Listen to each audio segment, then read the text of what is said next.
أشهد أن لا إله إلا الله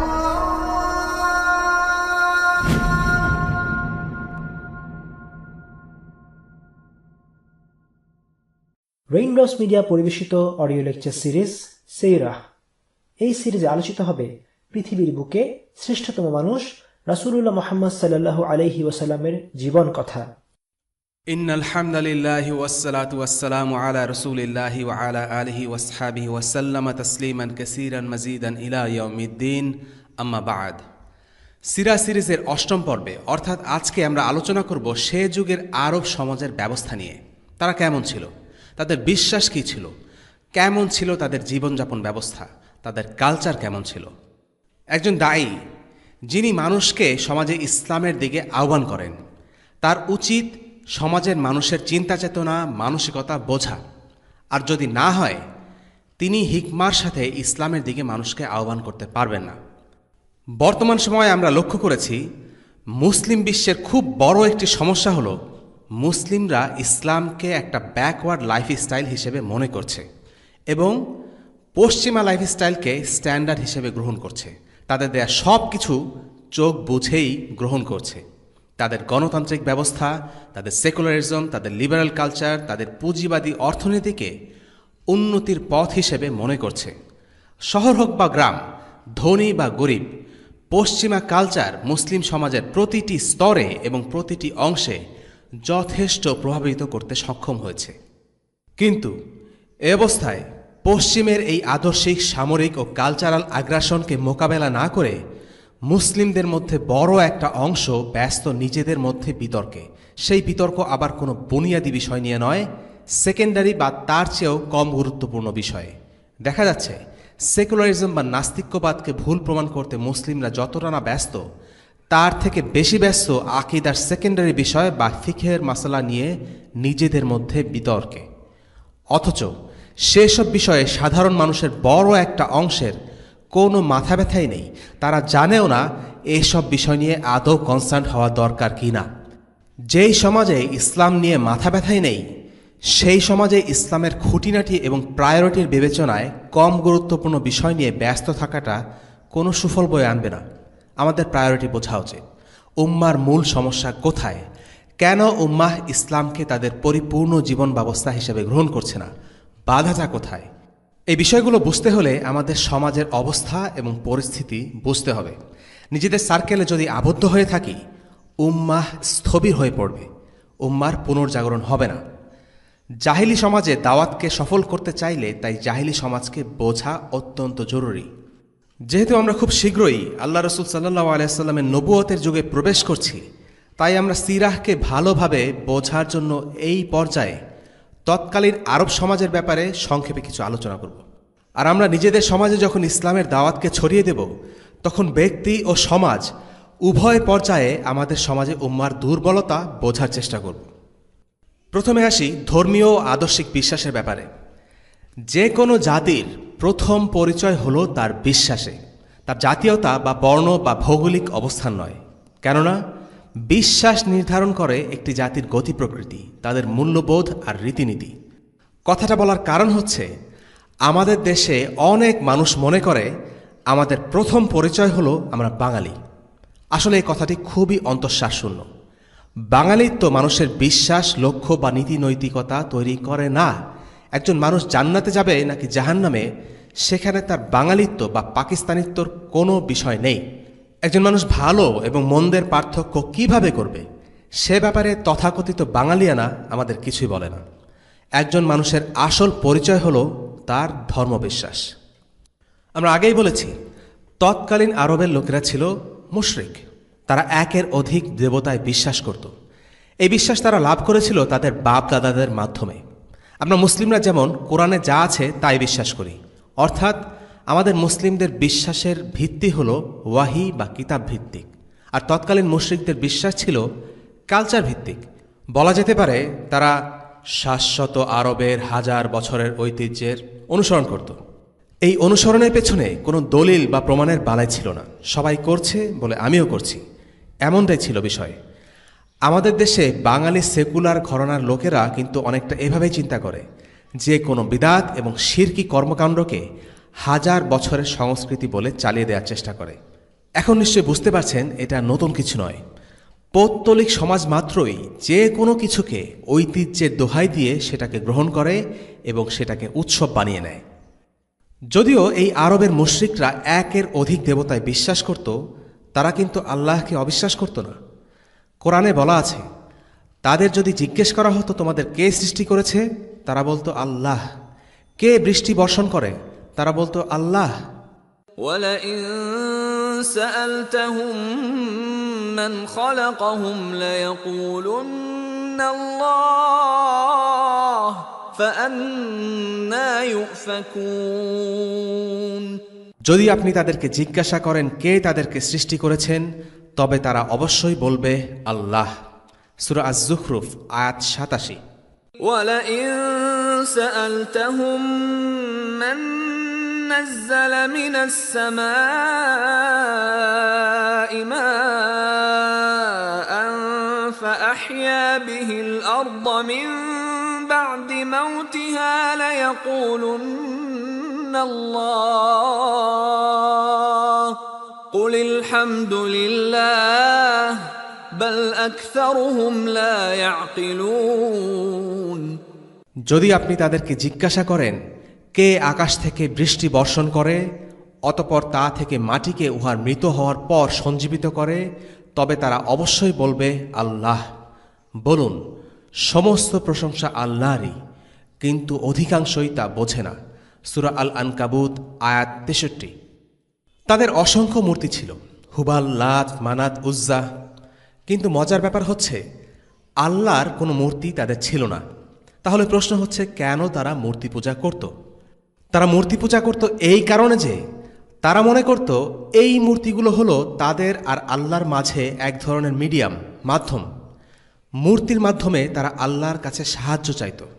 ألا لله الدين الخالص والذين اتخذوا من دونه أولياء ما نعبدهم إلا ليقربونا إلى الله زلفى إن الله يحكم بينهم فيما هم فيه يختلفون إن الله لا يهدي من هو كاذب كفار। আর যারা আল্লাহ ছাড়া অন্যদেরকে অভিভাবক হিসাবে গ্রহণ করে, তারা বলে আমরা কেবল এজন্যই তাদের ইবাদত করি যে তারা আমাদেরকে আল্লাহর নিকটবর্তী করে দেয়। সূরা আজ-জুমার আয়াত ৩। আর এই মূর্তিগুলোর নাম আর ধারণা তারা লাভ করেছিল তাদের পূর্বপুরুষ থেকে। তারা মনে করত তারা অনেক পাপী এবং গুনাহগার, তাই মূর্তির মাধ্যমে আল্লাহর ইবাদত করতে হবে, ক্ষমা চাইতে হবে। দুঃখজনক হলো আজকের অনেক মুসলিম সেই একই ভুল করে। তারা মাজার এবং পীরের কাছে যায় এই আশায় যে মৃত অথবা জীবিত এই তথাকথিত বুজুর্গরা তাদের আর আল্লাহর মাঝে মাধ্যম হিসেবে কাজ করবে। তারা খুব মজার এবং হাস্যকর একটা যুক্তি দেখায়। যুক্তিটা হলো, কোনো বিচারপতির কাছে আপনি নিশ্চয়ই একাই যেতে পারেন না, নিশ্চয়ই কোনো উকিল দিয়ে তারপর আপনার কাছে যেতে হয়। ঠিক একইভাবে আল্লাহর কাছেও কিছু চাইতে হলে কোনো মাধ্যমের দ্বারা যেতে হবে। খুবই হাস্যকর এবং অসার যুক্তি। নিঃসন্দেহে আল্লাহ ও মানুষের মাঝে কোনো মাধ্যম নেই। এই ধরনের মাধ্যমে বিশ্বাস করা শিরক, যদিও কেউ আল্লাহর উপরেই বিশ্বাস করে। وَيَعْبُدُونَ مِن دُونِ اللَّهِ مَا لَا يَضُرُّهُمْ وَلَا يَنفَعُهُمْ وَيَقُولُونَ هَٰؤُلَاءِ شُفَعَاؤُنَا عِندَ اللَّهِ قُلْ أَتُنَبِّئُونَ اللَّهَ بِمَا لَا يَعْلَمُ فِي السَّمَاوَاتِ وَلَا فِي الْأَرْضِ سُبْحَانَهُ وَتَعَالَى عَمَّا يُشْرِكُونَ। আর তারা আল্লাহ ছাড়া এমন কিছুর ইবাদত করছে যা তাদের ক্ষতি করতে পারে না এবং উপকারও করতে পারে না। আর তারা বলে, এরা আল্লাহর নিকট আমাদের সুপারিশকারী। বলো, তোমরা কি আল্লাহকে আসমানসমূহ ও জমিনে থাকা এমন বিষয়ে সংবাদ দিচ্ছ যা তিনি অবগত নন? তিনি পবিত্র মহান, এবং তারা যা শরিক করে তা থেকে তিনি অনেক ঊর্ধ্বে। সূরা ইউনুস আয়াত 18। أَمَّن يُجِيبُ الْمُضْطَرَّ إِذَا دَعَاهُ وَيَكْشِفُ السُّوءَ وَيَجْعَلُكُمْ خُلَفَاءَ الْأَرْضِ أَإِلَٰهٌ مَّعَ اللَّهِ قَلِيلًا مَّا تَذَكَّرُونَ। কে আর্তের আহ্বানে সাড়া দেন যখন সে তাকে ডাকে এবং বিপদ আপদ দূর করেন এবং তোমাদেরকে পৃথিবীতে প্রতিনিধি করেন? আল্লাহর সাথে অন্য কোনো মাবুদ আছে কি? তোমরা উপদেশ অতি সামান্যই গ্রহণ করে থাকো। সূরা আন-নামল আয়াত 62। এবার আসা যাক তাদের রাজনৈতিক ব্যবস্থার আলোচনায়। তখনকার আরবে ছিল গোত্র প্রথা, যা আমরা আগেই উল্লেখ করেছি। এই গোত্রগুলো ছিল বংশভিত্তিক অথবা রক্তের সম্পর্কের উপর প্রতিষ্ঠিত। এই কারণে একটি গোত্রের সব সদস্য ছিল একে অপরের আত্মীয়। সাধারণত কোনো বিখ্যাত লোকের নামে একটি গোত্রের নামকরণ করা হতো। তার উত্তরাধিকাররা সেই গোত্রের সদস্য হিসেবে পরিচিত হতো। কোনো গোত্রই তেমন খুব বড় হতো না, কারণ একটা পর্যায়ে গিয়ে সব গোত্র ভেঙে আরও কয়েকটি গোত্রে পরিণত হতো। সেই যুগের গোত্রগুলোকে আজকের যুগে নেশন স্টেট বা জাতি রাষ্ট্রের সাথে তুলনা করা যেতে পারে। গোত্রগুলো ছিল বংশভিত্তিক, আর এখনকার রাষ্ট্রগুলো হলো এথনিসিটি বা জাতি পরিচয় ভিত্তিক, যেমন তুর্কিশ, ইয়েমেনি, লেবানিজ ইত্যাদি। গোত্র তার সদস্যের নিরাপত্তার ব্যাপারে দায়িত্বশীল ছিল। গোত্রের সার্বভৌমত্ব সবার উপরে প্রাধান্য পেত, ঠিক এখনকার যুগে যেভাবে ন্যাশনাল ইন্টারেস্ট বা জাতীয় স্বার্থকে সব কিছুর ওপরে প্রাধান্য দেয়া হয়। প্রতিটি গোত্রের প্রত্যেক সদস্য নিজ গোত্রের জন্য যুদ্ধ করত, এমনকি যদিও তার গোত্র ভুল কাজ করে। কোরআনের ভাষায় বলা হয় হামিয়াতান জাহিলিয়া, নিজ গোত্রের প্রতি অন্ধ একনিষ্ঠ নিরঙ্কুশ সমর্থন। এটাকে তুলনা করা যেতে পারে এখনকার সময়ের অন্ধ জাতীয়তাবাদ বা ন্যাশনালিজমের সাথে, যেখানে একজন মানুষ কোনো কারণ ছাড়াই বিশ্বাস করে তার জাতি হলো শ্রেষ্ঠ জাতি, আর নিজ জাতির পক্ষে সব সময় অবস্থান নিতে হবে, কোনো ইস্যুতে জাতির অবস্থান ভুল হোক বা ঠিক হোক। কেউ যদি নিজ জাতির বিরোধিতা করে তাহলে সে হয়ে যায় বেঈমান বা রাজাকার। আশা করি বাংলাদেশের পার্সপেক্টিভে বুঝতে অসুবিধা হচ্ছে না।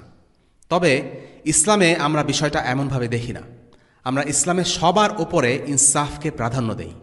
ইসলাম শান্তির ধর্মের আগে হচ্ছে ইনসাফের ধর্ম। ইনসাফ করতে গিয়ে আপাতদৃষ্টিতে শান্তি প্রতিষ্ঠিত নাও হতে পারে। আল্লাহর চোখে কোনো বিশেষ জাতিসত্তার লোকেরা শ্রেষ্ঠ নয়। আল্লাহর চোখে শ্রেষ্ঠ হচ্ছে সেই ব্যক্তি যার তাকওয়া অর্থাৎ আল্লাহ ভীতি আছে। অর্থাৎ ইসলামের শ্রেষ্ঠত্বের ভিত্তি হলো ঈমান, সার্বভৌমত্বের ভিত্তি হলো ইসলামী শরিয়া, জাতি বা গোত্র পরিচয় নয়। আরবের গোত্রগুলো সাধারণভাবে স্বাধীন হলেও কিছু গোত্র ছিল রোমান বা পারস্য সাম্রাজ্যের অধীনস্থ। মূলত তারা দালাল হিসেবে কাজ করত। গোত্রগুলোর মধ্যে প্রায় সব সময় যুদ্ধ বিগ্রহ লেগেই থাকত, তবে তাদের মধ্যে চুক্তি হতো, যেভাবে করে আজকের যুগে বন্ধুরাষ্ট্র এবং শত্রু রাষ্ট্রের ধারণা বিরাজমান। সে যুগেও রাজনৈতিক চুক্তি ও যুদ্ধের সময় বন্ধুর বন্ধুকে বন্ধু এবং শত্রুর বন্ধুকে শত্রু হিসেবে ধরা হতো। যুদ্ধ ছিল আরবদের চিরায়ত বাস্তবতা। এখনকার সময়ের মতো কোনো আন্তর্জাতিক আইন তারা অনুসরণ করত না। সব সময় আরব গোত্রগুলোর মধ্যে কম বেশি যুদ্ধ লেগেই থাকত। তুচ্ছ কারণে তারা যুদ্ধ করত। এমন ঘটনাও আছে, উটের ঘাস খাওয়াকে কেন্দ্র করে যুদ্ধ শুরু হয়েছে, আর সেই যুদ্ধ স্থায়ী হয়েছে 40 বছর। অথবা ভয়াবহ এক যুদ্ধ শুরু হতো ঘোড়ার দৌড় প্রতিযোগিতা থেকে। জাহিলিয়াতের যুগে এমনই একটি যুদ্ধ হয়েছে যা ইসলামের ইতিহাসে সরাসরি প্রভাব রেখেছে। সেটি হচ্ছে বুআসের যুদ্ধ। এই যুদ্ধটি হয়েছিল মদিনার 2 গোত্রে, আওস এবং খাজরাজের মধ্যে। আর এই যুদ্ধকে উস্কে দেয়া এবং বছরের পর বছর এই যুদ্ধের আগুনকে প্রজ্বলিত করার কাজটি খুব ভালোভাবে করেছিল ইহুদিরা। তারা এই 2টি গোত্রের মাঝে যুদ্ধ বাঁধিয়ে রাখত, যেন মদিনায় তারা ক্ষমতার আসনে বসে থাকতে পারে। এই 2টি গোত্র দীর্ঘদিন ধরে যুদ্ধ করে এক প্রকার ক্লান্ত হয়ে গিয়েছিল, যা তাদের ইসলাম গ্রহণকে ত্বরান্বিত করে। আর মদিনায় ইসলামের আবির্ভাবের পর গোত্র দুটো মুসলিম হয়ে এক হয়ে যায় এবং ইসলামের পক্ষে কাঁধে কাঁধ লাগিয়ে যুদ্ধ করে। এই ইতিহাস পরবর্তীতে আলোচনা করা হবে ইনশাআল্লাহ। আরেকটি ব্যাপার হলো, এখনকার সময়ের মতো আলাদা কোনো কনভেনশনাল আর্মি বা সেনাবাহিনী আরবদের ছিল না, বরং গোত্রের সকল প্রাপ্তবয়স্ক পুরুষ ছিল তাদের সেনা দলের অন্তর্ভুক্ত। গোত্রভিত্তিক সমাজে একটি পরিবারের শক্তি নির্ভর করত তাদের পরিবারের সদস্যদের সংখ্যার উপর। যে পরিবার বা গোত্রের সদস্য সংখ্যা যত বেশি, তারা সাধারণত তত বেশি শক্তিশালী। অর্থনৈতিক ব্যবস্থার কথা আলোচনা করতে গেলে প্রথমে বলতে হবে, তৎকালীন আরবে কোনো কৃষিকাজ হতো না। প্রযুক্তির দিক থেকে তারা সে সময়ে ট্রেন্ড থেকে পিছিয়ে ছিল। ভেড়া আর উট ছিল তাদের জীবিকা নির্বাহের মাধ্যম। তারা মূলত ব্যবসা বা ট্রেডিং করত। কোরাইশদের বিশেষ মর্যাদা নিয়ে আমরা আগের পর্বে আলোচনা করেছি, যারা আরব জুড়ে নিরাপদে কাফেলা নিয়ে চলাফেরা করত। অন্য গোত্রদের কিন্তু এই বিশেষ নিরাপত্তা ও স্ট্যাটাস ছিল না। কোরআনে আল্লাহ বলেছেন, أولم يروا أنا جعلنا حرما آمنا ويتخطف الناس من حولهم أفبالباطل يؤمنون وبنعمة الله يكفرون। তারা কি দেখে না যে আমি হারামকে নিরাপদ বানিয়েছি, অথচ তাদের আশপাশ থেকে মানুষদেরকে ছিনিয়ে নেওয়া হয়? তাহলে কি তারা অসত্যেই বিশ্বাস করবে এবং আল্লাহর নিয়ামতকে অস্বীকার করবে? সূরা আনকাবুত আয়াত 67। কোরাইশরা ইয়েমেনে ও সিরিয়া থেকে জিনিসপত্র কিনে আনত এবং বিভিন্ন মার্কেটে বিক্রি করত। ওকাজ, মাজিন্নাহ, জুলমাজাজ এগুলো ছিল সে সময়ের বিখ্যাত কিছু মার্কেট। তবে সেগুলো কেবল মার্কেটে ছিল না, ছিল সে সময়ের কালচারাল সেন্টার বা সাংস্কৃতিক কেন্দ্র। সেখানে কবিতা চর্চা হতো, বক্তৃতা চর্চা হতো, বড় বড় কবি আর বক্তারা সেখানে জড়ো হতো। আরব সাহিত্যের কেন্দ্র হয়ে ওঠে এই বাজারগুলো। কুরাইশদের অর্থনৈতিক উৎস সম্পর্কে আমরা আলোচনা করেছি এই কারণে যে, যখন মাদানী যুগে আমরা প্রবেশ করব তখন দেখব এই বিষয়টি কেন এতটা গুরুত্বপূর্ণ। মাদানী যুগে কুরাইশদের বিরুদ্ধে আল্লাহ রাসূল সাল্লাল্লাহু আলাইহি সাল্লামের যুদ্ধ কেবল ময়দানে সীমাবদ্ধ ছিল না, বরং সেটি ছিল সামরিক যুদ্ধ এবং একই সাথে অর্থনৈতিক একটি যুদ্ধ। বদরের যুদ্ধ হয়েছিল একটি কাফেলা আক্রমণকে কেন্দ্র করেই। কুরাইশদের কাফেলা আক্রমণ ছিল একটি নিত্য নৈমিত্তিক ঘটনা। যাই হোক, আরবের এই ব্যবসায়িক অভিজ্ঞতা পরবর্তীতে ইসলামের কাজে এসেছিল যখন তারা ইসলাম গ্রহণ করে। মূলত জিহাদের মাধ্যমে ইসলাম প্রচার ঘটলেও আফ্রিকা, ভারত উপমহাদেশ এবং ইন্দোনেশিয়ায় ইসলাম অনেকখানি ছড়িয়ে পড়েছিল আরব মুসলিম ব্যবসায়ীদের মাধ্যমে। ট্রেডিং ছাড়াও তাদের আরেকটি আয়ের উৎস ছিল সুদভিত্তিক ঋণ। সম্ভবত ইহুদিদের কাছ থেকে তারা এটা শিখেছিল। আর হজ এবং উমরা ছিল আরেকটি আয়ের বড় উৎস। হাজিরা যখন হজ বা উমরা করতে আসত তখন তারা কেনাকাটা আর ব্যবসা বাণিজ্য করত। কোরআনে এই আয়ের উৎসের দিকে ইঙ্গিত করা আছে। ليس عليكم جناح أن تبتغوا فضلا من ربكم فإذا أفضتم من عرفات فاذكروا الله عند المشعر الحرام واذكروه كما هداكم وإن كنتم من قبله لمن الضالين।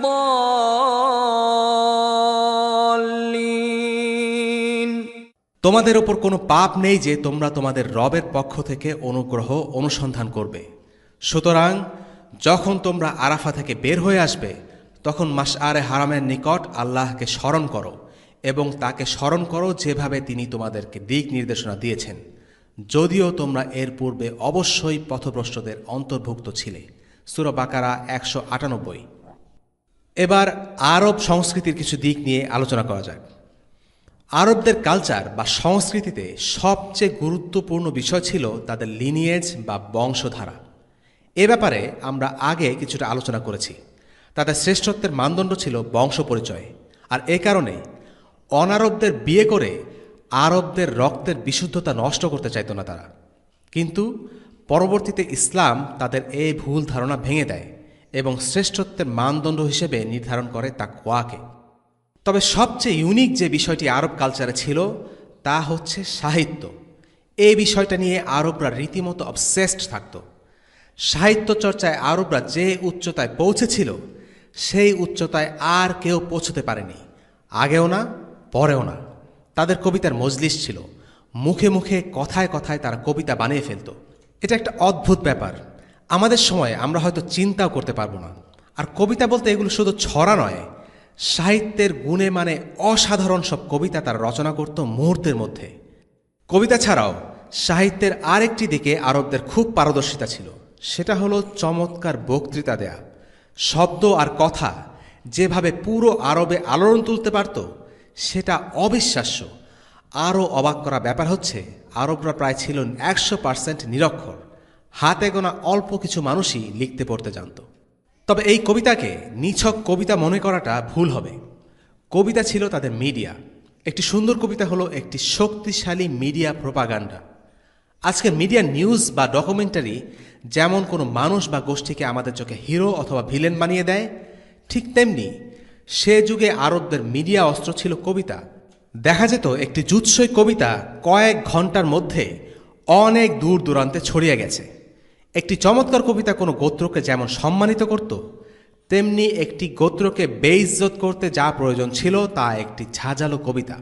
কবিতা ছিল আরবদের জন্য একটি থ্রিলিং বিষয়, যেমন করে এখনকার সময়ে মুভি বা খেলা দেখা নিয়ে আমরা থ্রিল্ড অনুভব করি।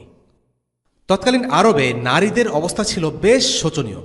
তারা সাধারণ উত্তরাধিকার সূত্রে কোনো সম্পদ লাভ করত না। ইসলাম নারীদের সম্পত্তিতে উত্তরাধিকার প্রদান করেছে। মজার বিষয় হলো, পশ্চিমারা আজকে ইসলাম নারীদের অবস্থান নিয়ে এত সমালোচনা করে, তারাও কিন্তু নারীদের উত্তরাধিকার আইন প্রতিষ্ঠা করেছে অল্প কিছু বছর আগে। এই তো 90-এর দশকেও আমেরিকায় একজন নারীকে তার সম্পদ বিক্রির জন্য কোনো না কোনো পুরুষের অনুমতি নিতে হতো, এছাড়া সে তা বিক্রি করতে পারত না। কিন্তু আজ থেকে প্রায় 1400 বছর আগে ইসলাম নারীদের সম্পদের মালিকানা ও উত্তরাধিকার সূত্রে সম্পদ লাভের অধিকার দিয়েছে। للرجال نصيب مما ترك الوالدان والأقربون وللنساء نصيب مما ترك الوالدان والأقربون وللنساء نصيب مما ترك الوالدان والأقربون مما قل منه أو كثر نصيبا مفروضا। পুরুষদের জন্য মাতাপিতা ও নিকট আত্মীয়রা যা রেখে গিয়েছে তা থেকে একটি অংশ রয়েছে, আর নারীদের জন্য রয়েছে মাতাপিতা ও নিকটাত্মীয়রা যা রেখে গিয়েছে তা থেকে একটি অংশ, তা থেকে কম হোক বা বেশি হোক, নির্ধারিত হারে। সূরা নিসা আয়াত 7। তৎকালীন আরবে নারী শিশুর জন্মকে অনেকেই বেশ খারাপ চোখে দেখত। তাদের কোনো সমাজের দাম ছিল না। এর কারণ ছিল তারা কোনো যুদ্ধে অংশগ্রহণ করত না বা অর্থ উপার্জন করত না। কোরআনে আল্লাহ তাআলা বলেছেন, وَإِذَا بُشِّرَ أَحَدُهُم بِالْأُنثَىٰ ظَلَّ وَجْهُهُ مُسْوَدًّا وَهُوَ كَظِيمٌ يَتَوَارَىٰ مِنَ الْقَوْمِ مِن سُوءِ مَا بُشِّرَ بِهِ أَيُمْسِكُهُ عَلَىٰ هُونٍ أَمْ يَدُسُّهُ فِي التُّرَابِ أَلَا سَاءَ مَا يَحْكُمُونَ। আর যখন তাদের কাউকে কন্যা সন্তানের সুসংবাদ দেয়া হয়, তখন তার চেহারা কালো হয়ে যায় আর সে থাকে দুঃখে ভরাক্রান্ত। তাকে শোনানো সুসংবাদের দুঃখে সে লোকদের কাছ থেকে মুখ লুকিয়ে থাকে। সে ভাবে অপমান সহ্য করে তাকে থাকতে দেবে, না তাকে মাটির নিচে পুঁতে ফেলবে। শুনে রাখো, তাদের ফয়সালা খুবই নিকৃষ্ট। সূরা আন-নাহল আয়াত 58 এবং 59। কন্যা সন্তান জীবন্ত পুঁতে ফেলার প্রথা অনেক গোত্রের মাঝে ছিল। তারা দারিদ্র্যের ভয়ে কন্যা সন্তানকে জীবন্ত মাটিতে পুঁতে ফেলত। আর যখন জীবন্ত কবরস্থ কন্যাকে জিজ্ঞাসা করা হবে কী অপরাধে তাকে হত্যা করা হয়েছে, সূরা আত-তাকবীর আয়াত 8 এবং 9। কিন্তু ইসলাম এই রীতিকে পুরোপুরি বাতিল করেছে। ইসলামের আবির্ভাবের পর নারীদেরকে ছোট করে দেখার দৃষ্টিভঙ্গিটা বদলে যায়। রিজিকের ভয়ে সন্তান হত্যা করাকে ইসলাম হারাম সাব্যস্ত করেছে। এই একই কারণে রিজিকের ভয়ে সন্তান গ্রহণ না করার অনুমতি ইসলামে নেই। আল্লাহ তাআলা বলেন, قل تعالوا أتل ما حرم ربكم عليكم ألا تشركوا به شيئا وبالوالدين إحسانا ولا تقتلوا أولادكم من إملاق نحن نرزقكم وإياهم ولا تقربوا الفواحش ما ظهر منها وما بطن ولا تقتلوا النفس التي حرم الله إلا بالحق ذلكم وصاكم به لعلكم تعقلون আপনি বলুন, এসো তোমাদের উপর তোমাদের রব যা হারাম করেছেন তা তিলাওয়াত করি, যে তোমরা তার সাথে কোনো কিছুকে শরিক করবে না এবং বাবা মার প্রতি ইহসান করবে, আর দারিদ্র্যের কারণে তোমাদের সন্তানদেরকে হত্যা করবে না। আমি তোমাদেরকে রিস্ক দেই এবং তাদেরকেও। আর অশ্লীল কাজের নিকটবর্তী হবে না, তা থেকে যা প্রকাশ পায় এবং যা গোপন থাকে। আর বৈধ কারণ ছাড়া তোমরা সেই প্রাণকে হত্যা করো না, আল্লাহ যা হারাম করেছেন। এগুলো আল্লাহ তোমাদেরকে নির্দেশ দিয়েছেন যাতে তোমরা বুঝতে পারো। সূরা আনআম আয়াত 151। জাহিলি সমাজে যেখানে নারীদের কোনো মর্যাদাই ছিল না, তার বিপরীতে আমরা দেখি মদিনার ইসলামী সমাজে নারীদের মতের দাম ছিল, ওপিনিয়নকে গুরুত্বের সাথে দেখা হতো। সহিহ মুসলিমের একটি হাদিসে ওমর রাদিয়াল্লাহু আনহু বলেন, আল্লাহর কসম, জাহিলিয়াত যুগে আমরা নারী জাতির জন্য কোনো অধিকার স্বীকার করতাম না। এরপর আল্লাহ তাদের অধিকার সম্পর্কে যা অবতীর্ণ করলেন এবং তাদের জন্য যা নির্ধারণের ছিল তা নির্ধারণ করে দিলেন। একই অধ্যায়ের আরেকটি দীর্ঘ হাদিসে ওমর রাদিয়াল্লাহু আনহুর আরেকটি বর্ণনা পাওয়া যায়। সেখানে তিনি বলেন, আমরা কুরাইশের লোকেরা জাহিলিয়াতের যুগে আমাদের স্ত্রীদের উপর প্রভুত্ব করে চলতাম। যখন আমরা মদিনায় এলাম তখন এমন লোকদের দেখতে পেলাম যাদের উপর তাদের স্ত্রীরা প্রভাব বিস্তার করছিল।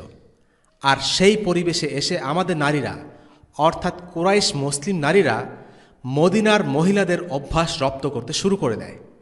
এই হাদিস প্রসঙ্গে শাইখ সালিহ আল মুনাজ্জিদ মন্তব্য করেন, রাসূলুল্লাহ সাল্লাল্লাহু আলাইহি ওয়াসাল্লাম স্ত্রীদের উপর অতি কঠোরতা অপছন্দ করেছেন, কারণ তিনি আনসারদের থেকে তাদের স্ত্রীদের সাথে ব্যবহার গ্রহণ করেছেন এবং নিজেদের গোত্রের স্ত্রীদের সাথে আচার ব্যবহার বর্জন করেছেন। জাহিলিয়াতে আরবের নারীদের ব্যাপারে বলা যেতে পারে, নারীরা ছিল আরব সমাজে সেকেন্ড ক্লাস সিটিজেন। নারীদের ব্যাপারে বেশ কিছু অদ্ভুত রীতিনীতি ছিল আরব সমাজে। কোনো নারীর স্বামী মারা গেলে সে বিয়ে করত স্বামীর অন্য ঘরে জন্ম নেয়া সবচেয়ে বড় সন্তানকে। ইসলাম এই প্রথাকে বাতিল করে দিয়েছে। ولا تنكحوا ما نكح آباؤكم من النساء إلا ما قد سلف إنه كان فاحشة ومقتا وساء سبيلا। যে নারীকে তোমাদের পিতামহ বিবাহ করেছে তোমরা তাদের বিবাহ করো না, কিন্তু যা বিগত হয়ে গেছে এটা অশ্লীল, গজবের কাজ এবং নিকৃষ্ট আচরণ। সূরা নিসা আয়াত 22। তালাকেরও কোনো উচ্চসীমা ছিল না। একজন মানুষ যতবার ইচ্ছে ততবার তার স্ত্রীকে তালাক দিয়ে আবার বিয়ে করে নিয়ে আসতে পারত। ইসলাম এই নিয়মটি বাতিল করে। ইসলামের নিয়ম অনুসারে একজন লোক তার স্ত্রীকে সর্বোচ্চ 3 বার তালাক দিতে পারে। 3 বার তালাক দেওয়ার পর সেই স্ত্রী সেই স্বামীর জন্য হারাম হয়ে যায়। তারা চাইলেও একে অপরকে বিয়ে করতে পারবে না। তবে সেই স্ত্রী যদি অন্য কারোর সাথে বিয়ে করে এবং নতুন স্বামী স্বেচ্ছায় তালাক দেয়, সেক্ষেত্রে প্রথম স্বামীর সাথে তার আবার বিয়ে হতে পারে। আল্লাহ পাক কোরআনে বলেন, الطلاق مرتان فإمساك بمعروف أو تسريح بإحسان ولا يحل لكم أن تأخذوا مما آتيتموهن شيئا إلا أن يخافا ألا يقيما حدود الله فإن خفتم ألا يقيما حدود الله فلا جناح عليهما فيما افتدت به تلك حدود الله فلا تعتدوها ومن يتعد حدود الله فأولئك هم الظالمون فإن طلقها فلا تحل له من بعد حتى تنكح زوجا غيره فإن طلقها فلا جناح عليهما أن يتراجعا إن ظنا أن يقيما حدود الله وتلك حدود الله يبينها لقوم يعلمون তালাক দুবার অতঃপর বিধি মোতাবেক রেখে দেবে কিংবা সুন্দরভাবে ছেড়ে দেবে। আর তোমাদের জন্য হালাল নয় যে তোমরা তাদেরকে যা দিয়েছ তা থেকে কিছু নিয়ে নেবে। কিন্তু যে ক্ষেত্রে স্বামী ও স্ত্রী উভয়ই এই ব্যাপারে ভয় করে যে তারা আল্লাহর নির্দেশ বজায় রাখতে পারবে না, অতঃপর যদি তোমাদের ভয় হয় যে তারা উভয়েই আল্লাহর নির্দেশ বজায় রাখতে পারবে না, তাহলে সেক্ষেত্রে স্ত্রী যদি বিনিময় দিয়ে অব্যাহতি নিয়ে নেয় তবে উভয়ের মধ্যেই কারোরই কোনো পাপ নেই। এই হলো আল্লাহ কর্তৃক নির্ধারিত সীমারেখা, কাজেই একে অতিক্রম করো না। বস্তুত যারা আল্লাহ কর্তৃক নির্ধারিত সীমালঙ্ঘন করে তারাই জালেম। তারপর যদি সেই স্ত্রীকে তৃতীয়বার তালাক দেয়া হয় তবে সেই স্ত্রী যে পর্যন্ত তাকে ছাড়া অন্য কোনো স্বামীর সাথে বিয়ে না করে নেবে তার জন্য হালাল নয়। অতঃপর যদি দ্বিতীয় স্বামী তালাক দিয়ে দেয় তাহলে তাদের উভয়ের জন্যই পরস্পরকে পুনরায় বিয়ে করতে কোনো পাপ নেই, যদি আল্লাহর হুকুম বজায় রাখার ইচ্ছা থাকে। আর এই হলো আল্লাহর নির্ধারিত সীমা। যারা উপলব্ধি করে তাদের জন্য এসব বর্ণনা করা হয়। সূরা আল বাকারা আয়াত 229 এবং 230। তবে প্রসঙ্গত বলে রাখা ভালো, বাংলাদেশে ইসলাম বিদ্বেষীদের একটি প্রোপাগান্ডা হলো হিল্লা বিয়ে। ইসলামের ব্যাপারে মানুষের মনকে বিষিয়ে তুলতে তারা ইসলামের এই বিধানকে বিকৃতভাবে উপস্থাপন করে। তাদের ভাষ্য, ইসলামী শরিয়াতে কোনো ব্যক্তি যদি তার স্ত্রীকে 3 বার তালাক দেয় এবং এরপর আবার সংসার করার ইচ্ছা পোষণ করে তখন সেই স্ত্রীকে অন্য এক ব্যক্তির সাথে বিয়ে করতে হবে এই চুক্তিতে যে সেই ব্যক্তি বিয়ের পরে তাকে যেন তালাক দেয়, যাতে করে সেই স্ত্রী পুরনো স্বামীর কাছে ফিরে যেতে পারে। অর্থাৎ নতুন স্বামীর সাথে স্ত্রীর বিয়ে হবে একটা পাতানো বিয়ে। কিন্তু ইসলামে নিয়মটি এমন নয়। পাতানো বিয়ে বলে ইসলামে কিছু নেই। নতুন স্বামীর সাথে এই নিয়তে বা শর্তে বিয়ে করা যাবে না যে কিছুদিন পর সেই স্ত্রীকে তালাক দেবে। তাদেরকে স্বাভাবিকভাবেই সংসার করতে হবে, সংসার করার নিয়তে, পুরনো স্বামীর কাছে ফিরে যাবার নিয়তে নয়। কিন্তু এরপর নতুন স্বামী যদি কোনো কারণে স্বেচ্ছায় তালাক দেয় তাহলে এই স্ত্রী তার পুরনো স্বামীর সাথে বিয়ে করতে পারবে। প্রশ্ন হতে পারে, কেন ইসলাম তালাকের সর্বোচ্চ সংখ্যা 3 সীমিত করল? এর কারণ হলো তালাক যেন একটা সস্তা বিষয় না হয়ে দাঁড়ায়। তালাক যেন স্বামীর হাতে স্ত্রীকে শোষণ করার অস্ত্র না হয়ে দাঁড়ায়, যে ইচ্ছে করলো তাকে তালাক দিয়ে দিল আর মন চাইল ফিরিয়ে নিল। না, ইসলামে বৈবাহিক সম্পর্ককে খুব সিরিয়াসনেসের সাথে দেখা হয়। ছোটখাটো বিষয়কে কেন্দ্র করে তালাক, এরপর আবার বিয়ে করে নেওয়া, ইসলাম এর অবসান ঘটিয়েছে। এমনকি এমন ফতোয়াও আছে যে অভিনয় করেও স্ত্রীকে তালাক দেয়া যাবে না। এই ব্যাপারটা মোটেও হাসি ঠাট্টার কোনো বিষয় নয়। যেহেতু বিষয়টি খুবই সিরিয়াস, এটাকে সিরিয়াসনেসের সাথে দেখার জন্যই তালাকের সংখ্যা সর্বোচ্চ 3 সীমিত করা হয়েছে। আরও একটি অদ্ভুত নিয়ম ছিল, সেটি হচ্ছে জিহার। কোনো স্বামী যদি তার স্ত্রীকে তার মায়ের সাথে তুলনা করে তাহলে স্ত্রী তালাক হয়ে যেত। সিম্পলি যদি বলতো তুমি আমার মায়ের মতো, তাহলে স্ত্রী তালাক। ইসলাম এই নিয়মটিও বাতিল করেছে। الذين يظاهرون منكم من نسائهم ما هن أمهاتهم إن أمهاتهم إلا اللائي ولدنهم وإنهم ليقولون منكرا من القول وزورا وإن الله لعفو غفور। তোমাদের মধ্যে যারা তাদের স্ত্রীদের সাথে জিহার করে তাদের স্ত্রীগণ তাদের মাতা নয়, তাদের মাতা তো কেবল তারাই যারা তাদেরকে জন্ম দিয়েছে, আর তারা অবশ্যই অসঙ্গত ও অসত্য কথা বলে, আর নিশ্চয়ই আল্লাহ অধিক পাপ মোচনকারী, বড়ই ক্ষমাশীল। সূরা মুজাদিলাহ আয়াত 2। তবে সবগুলো গোত্রই যে নারীদের শোষণ করত তা কিন্তু নয়। অনেক গোত্রই নারীদের সম্মান দিত, তবে সেটা ইসলামের ধারে কাছেও নয়। আর আজকের পশ্চিমাদের নারী অধিকারের ব্যাপারে আমরা এতটুকুই বলতে পারি যে নারী স্বাধীনতার নামে তারা মূলত সমাজের সংসার ব্যবস্থাকে ভেঙে দিয়েছে, জিনা ব্যভিচারের রাস্তাকে সহজ করেছে, নারীদের উপর অযাচিত অর্থনৈতিক বোঝা চাপিয়ে দিয়েছে, নারী দেহের কমার্শিয়ালাইজেশন করেছে। নারী দেহের ব্যবসাকে বৈধতা তো দিয়েছেই, এই ব্যবসাকে মডেলিং, ফ্যাশন আর বিজ্ঞাপনের কর্পোরেট ইন্ডাস্ট্রি মোড়কে আবৃত করে নতুন এক মাত্রা যোগ করেছে। সর্বোপরি নারীদের জন্য পশ্চিমারা যে অনিরাপদ সমাজ তৈরি করেছে, এমন নজির ইসলামের আর কোথাও দেখতে পাওয়া যায় না। যাই হোক, এ পর্যায় পর্যন্ত আমরা আরবদের মূলত সমালোচনাই করলাম।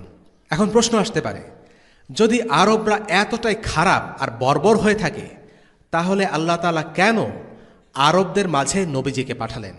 কেন রোমান সভ্যতায় পাঠালেন না, যারা সে সময়ে সবচেয়ে আধুনিক সভ্যতা ছিল? কেন তিনি পারস্যে নবীজিকে পাঠালেন না, যাদের ছিল হাজার বছরের ইতিহাস? কেন তিনি পাঠালেন আরবের মরুভূমিতে অশিক্ষিত বেদুইনদের মাঝে? এর পেছনে বেশ কিছু কারণ আছে। এ পর্যায়ে আমরা আরবদের কিছু গুণ নিয়ে আলোচনা করব। প্রথমত, বুদ্ধিমত্তা ও শক্তিশালী মেধা। আরবদের ছিল মৌখিক বা ওরাল ট্রেডিশন, তাদের ছিল অসাধারণ মুখস্থবিদ্যা। আমরা যেমন সব কিছু লিখে সংরক্ষণ করি, আরবরা সব কিছু সংরক্ষণ করত তাদের মস্তিষ্কে, আর মুখে মুখে সেগুলো এক প্রজন্ম থেকে আরেক প্রজন্ম লাভ করত। এই গুণটি পরবর্তীতে ইসলামের কাজে এসেছে কোরআন ও হাদিস সংরক্ষণের মাধ্যমে। প্রাথমিক যুগে কোরআন ও হাদিস সংরক্ষিত হয়েছে সাহাবীদের স্মৃতিতে। রাসূলুল্লাহ সাল্লাল্লাহু আলাইহি সাল্লামের মৃত্যুর পর সর্বপ্রথম কোরআন লিখিত আকারে লিপিবদ্ধ করা হয়, অর্থাৎ কম্পাইল করা হয়, আর হাদিস লিপিবদ্ধ হয় আরও অনেক পরে। এগুলো সম্ভব হয়েছে আরবদের ব্যতিক্রমধর্মী এই বিশেষ গুণ থাকার কারণে। দ্বিতীয় একটি গুণ বলা চলে আরবদের সারল্য। তারা মুশরিক ছিল সত্যি, কিন্তু তাদের আকীদা ছিল সহজ সরল। দার্শনিক প্যাচাল বা কঠিন তত্ত্ব কপচানো তারা পছন্দ করত না। তারা গ্রিকদের মতো জটিল যুক্তিবিদ্যার চর্চা করত না। তারা রোমানদের মতো অদ্ভুত থিওলজিতে বিশ্বাস করত না। আর এই কারণে ইসলাম যখন আসলো, বাতিল ধ্যান ধারণা তুলনামূলকভাবে সহজে তাদের অন্তর থেকে হারিয়ে গেল। অন্যদিকে যেসব সভ্যতা দীর্ঘদিন ধরে টিকে আছে, তাদের ধ্যান ধারণা ও থিওলজি তুলনামূলকভাবে জটিল। তাই সেসব অঞ্চলে ইসলাম যখন প্রবেশ করেছে, তখন নওমুসলিমদের মন থেকে পুরনো ধ্যান ধারণা দূর করতে বেশ কষ্ট হয়েছে। আরবদের ক্ষেত্রে বিষয়টা বেশ সহজ ছিল। তারা ইসলামকে বিশুদ্ধভাবে গ্রহণ করতে পেরেছে, নিজস্ব বাতিল আকীদার সাথে মিশ্রিত করেনি। উদারতা। আরবরা ছিল প্রচণ্ড উদার। ধরা যাক কারো বাসায় অতিথি আসলো, মেজবানের হয়তো একটি মাত্র উটই সম্বল, কিন্তু মেহমানের সম্মানার্থে দেখা গেল সেই পুরো উটটি জবাই করে দিল। আমরা হাতেম তাই নাম শুনেছি। সে তার উদারতার জন্য বিখ্যাত ছিল। সে ছিল একজন আরব। আব্দুল মুত্তালিবের কথা আমরা আলোচনা করেছি। তিনিও ছিলেন উদারতার জন্য বিশেষভাবে পরিচিত। আর কুরাইশদের কথাও আমরা আলোচনা করেছি, যারা হাজিদের উদারভাবে আপ্যায়ন করত, এবং এখনও এই প্রথা চালু আছে। 4. সাহসিকতা। আরবরা ছিল যুদ্ধপ্রেমী জাতি, আর যারা যুদ্ধকে ভালোবাসে তারা সাহসী হয়। আরবদের সেই সমাজে যে যুদ্ধের ময়দানে মারা যেত তাকে তারা প্রশংসা করত, আর যে বিছানায় পড়ে মরত তাকে ব্যঙ্গ করত, তাকে নিয়ে কবিতা লিখত। একজন আরবের চোখে নিজ গোত্রের সম্মানের চাইতে গুরুত্বপূর্ণ আর দামি কিছুই ছিল না। তাই যখনই নিজ গোত্র আক্রান্ত হতো, আরবরা মুহূর্তের মধ্যে যুদ্ধে ঝাঁপিয়ে পড়ত। অসহায়ের পাশে না দাঁড়ানোকে তারা কাপুরুষতা মনে করত। এই সাহসিকতার গুণটি ইসলামের পক্ষে কাজে এসেছে। ইসলামের প্রথম যুগে যে পরিমাণ জিহাদ সংঘটিত হয়েছে তা কখনোই একটি সাহসী জাতি ছাড়া কল্পনা করা যায় না। খোদ আল্লাহ রাসূল সাল্লাল্লাহু আলাইহি সাল্লামের যুগেই ছোট বড় মিলিয়ে প্রায় ৭০টি যুদ্ধ এবং সামরিক অভিযান সংঘটিত হয়েছে। এরপর খোলাফায়ে রাশিদিনের যুগে জিহাদ হয়েছে দুই পরাশক্তি রোমান আর পারস্যের বিরুদ্ধে। স্বল্প প্রশিক্ষিত, প্রযুক্তিগতভাবে পিছিয়ে থাকা সত্ত্বেও আরব মুসলিমরা বড় বড় সামরিক শক্তির বিরুদ্ধে যুদ্ধে নেমেছে এবং জয়ী হয়েছে। প্রচণ্ড সাহসিকতার চর্চা প্রাথমিক যুগে ইসলামের বিজয়গুলোর পক্ষে একটি বড় প্রভাবক হিসাবে কাজ করেছে। ৫. স্বাধীন চেতা মনোভাব। আরবরা বনি ইসরায়েলদের মতো পরাজিত মানসিকতার অধিকারী ছিল না, তারা স্বাধীন থাকতে চাইত। আরবের বেশিরভাগ গোত্র ছিল স্বাধীন। রোমান বা পারস্যরা আরবদের অভ্যন্তরীণ বিষয় নিয়ে মাথা ঘামাত না। বাইরের কেউ এসে ভেতরের বিষয়ে নাক গলাবে, এটা আরবরা একদমই পছন্দ করত না। ৬. সত্যবাদিতা। আরবদের মধ্যে মিথ্যা বলার স্বভাব ছিল খুবই কম। আবু সুফিয়ানের একটি কাহিনী এই বৈশিষ্ট্যের চমৎকার উদাহরণ বহন করে। আবু সুফিয়ান তখন মুসলিম হয়নি, ইসলামের কঠিন শত্রু। আল্লাহ রসুল সাল্লাল্লাহু আলাইহি সাল্লামকে সে তখন দুই চোখে দেখতে পারত না। তখন মুসলিমদের সাথে কুরাইশদের শান্তি চুক্তি চলছে। মুসলিমদের সাথে রোমান সাম্রাজ্যের যুদ্ধের কিছুদিন আগের একটি ঘটনা। রোমান সম্রাট হিরাক্লিয়াস আল্লাহ রসুল সাল্লাল্লাহু আলাইহি সাল্লাম ও মুসলিমদের ব্যাপারে জানার জন্য আগ্রহী হলেন। বেদুইন আরবরা রোমানদের বিরুদ্ধে যুদ্ধ করবে, এটা রোমানরা কখনোই আশাই করেনি। যাই হোক, আবু সুফিয়ানের কাছে হিরাক্লিয়াস রাসূলুল্লাহ সাল্লাল্লাহু আলাইহি সাল্লাম সম্পর্কে অনেকগুলো প্রশ্ন করল। সে উত্তরগুলো শুনে বোঝার চেষ্টা করল আল্লাহ রসুল সাল্লাল্লাহু আলাইহি সাল্লাম কি আসলেই আল্লাহর একজন রাসূল, না একজন মিথ্যা নবী। মজার বিষয় হচ্ছে, প্রচণ্ড শত্রুতা আর বিদ্বেষ থাকা সত্ত্বেও আবু সুফিয়ান হিরাক্লিয়াসের প্রশ্নের উত্তরে একটি কথাও মিথ্যা বলেননি। প্রতিপক্ষ হিসেবে আল্লাহ রসুল সাল্লাল্লাহু আলাইহি সাল্লাম সম্পর্কে নেগেটিভ কথাবার্তা বলাই ছিল আবু সুফিয়ানের জন্য স্বাভাবিক, কিন্তু একজন জাহিল কাফির হয়েও তিনি সেটা করেননি। কেন? এর কারণ পরবর্তীতে তিনি নিজ মুখে স্বীকার করেছেন যখন মুসলিম হয়েছেন। বলেছেন, আমি যদি মানুষের কাছে মিথ্যাবাদী অপবাদ পাবার ভয় না করতাম, তাহলে ঠিকই রাসূলুল্লাহ সাল্লাল্লাহু আলাইহি সাল্লাম সম্পর্কে মিথ্যা বলতাম। এ থেকে বোঝা যায় শত্রুর বিপক্ষে মিথ্যা বলাও আরবে সাধারণভাবে খারাপ চোখে দেখা হতো। তবে তার মানে এই নয় যে আল্লাহ রসুল সাল্লাল্লাহু আলাইহি সাল্লামের বিপক্ষে তার শত্রুরা মিথ্যা বলেনি। তার বিরুদ্ধে সব ধরনের প্রোপাগান্ডাই কুরাইশরা চালিয়েছে এর আগে। ৭. আনুগত্য এবং অঙ্গীকার রক্ষায় দৃঢ়তা। আরবদের আরেকটি গুণ ছিল লয়্যালটি বা নিজ গোত্রের প্রতি আনুগত্য। তারা যে পক্ষে থাকত সে পক্ষের সাথে সাধারণত বিশ্বাসঘাতকতা করত না। যদি তারা কথা দিত, সেই কথা রক্ষার জন্য তারা জান প্রাণ দিয়ে দিত। যে চেতনায় তারা বিশ্বাস করত, সে চেতনার প্রতি তাদের ফুল কমিটমেন্ট থাকত। এর সবচেয়ে ভালো উদাহরণ সম্ভবত ওমর ইবনুল খাত্তাব রাদিয়াল্লাহু আনহু। তিনি যখন কাফির ছিলেন তখন ইসলামের বিরোধিতা ছিলেন কট্টর, আর যখন তিনি মুসলিম হলেন তখন তিনিই হয়ে গেলেন কুরাইশদের চোখের বিষ। অর্থাৎ তিনি যাই বিশ্বাস করতেন তার জন্য নিজেকে ঢেলে দিতেন। তবে আরবদের এই আনুগত্যে কিছুটা বাড়াবাড়ি যে হতো না তা না। প্রায় দেখা যেত নিজ গোত্রের পক্ষে অবস্থান নিতে গিয়ে নিজ গোত্রের অন্যায়কেও তারা জাস্টিফাই করত, যেটা আমরা আগেই আলোচনা করেছি। ৮. কষ্টের সময়ে ধৈর্য ধারণ এবং অল্পে সন্তুষ্টি। আরবরা বিলাসী জীবনযাপন করত না। তাদের জীবনযাপন ছিল বেশ রুক্ষ। খাদ্যের স্বল্পতা, রুক্ষ পরিবেশ, প্রতিকূল পরিবেশে তারা অভ্যস্ত ছিল। ইসলামের প্রথম যুগে মুসলিমরা যে পরিমাণ কষ্ট করেছিলেন তার জন্য এই গুণগুলো থাকা জরুরি ছিল। কেননা তাদেরকে যে কোনো যুগের মুসলিমদের চাইতে বেশি ত্যাগ স্বীকার করতে হয়েছে। এগুলো হলো আরবদের কিছু গুণ যা ইসলামের আগমনের জন্য একটি ইতিবাচক ক্ষেত্র প্রস্তুত করে। পরবর্তীতে ইসলাম এই গুণগুলোকে আরও বিকশিত করে এবং সঠিক দিকে পরিচালিত করে। আর আরবদের এই ভালো গুণগুলোর সাথে যখন ঈমান আর তাকওয়া যোগ হলো, তখন তারা সব দিকে ছড়িয়ে পড়ল। দেশের পর দেশ দখল করল, জয় করল মানুষের মন, আর কুফরকে উচ্ছেদ করে ছড়িয়ে দিল ঈমানের সুবাস। অন্যায়কে প্রতিস্থাপন করল ন্যায় দিয়ে, খারাপকে প্রতিহত করল কল্যাণ দিয়ে। আর জিওপলিটিক্যাল বা ভূ রাজনৈতিক অবস্থানের দিক থেকে আরব কেন নবুয়তের জন্য উপযুক্ত ছিল তা নিয়ে আমরা দুইটি বিষয় বলতে পারি। ১. আরবদের অবস্থান ছিল দুই সভ্যতার মাঝে, রোমান ও পারস্য। কেউই আরবদের গোনায় ধরত না। আরবে যখন একজন নবী এলেন সেটাকে তারা গুরুত্ব দেয়নি এবং হুমকি হিসেবে গ্রহণ করেনি। এবং ইন্টারফেয়ারও করেনি। আর ইতিহাস থেকে আমরা দেখতে পাই বড় বড় সভ্যতার বারবার পতন হয়েছে ছোট গোত্রের হাতে। 2, আরবদের কোনো সভ্যতা ছিল না। অন্যান্য সভ্যতার মতো তাদের কোনো লিগ্যাল সিস্টেম ছিল না, আদর্শিক বা নৈতিক কোনো ফ্রেমওয়ার্ক ছিল না।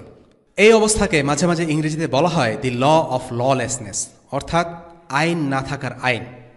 নবুয়ত যদি কোনো প্রতিষ্ঠিত সভ্যতায় আসতো, তাহলে তাদের প্রচলিত রীতিনীতি বা সিস্টেম বা স্ট্যাটাসকোকে পরিবর্তন করা অনেক কঠিন হতো।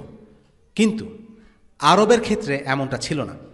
ইসলাম এসেছে এবং আরবরা শূন্য থেকে শুরু করে ইসলামী সভ্যতা গড়েছে। সামগ্রিকভাবে বলা যায়, সে সময়ে আরবরা ছিল ইসলামকে ছড়িয়ে দেওয়ার জন্য সবচেয়ে উপযুক্ত জাতি।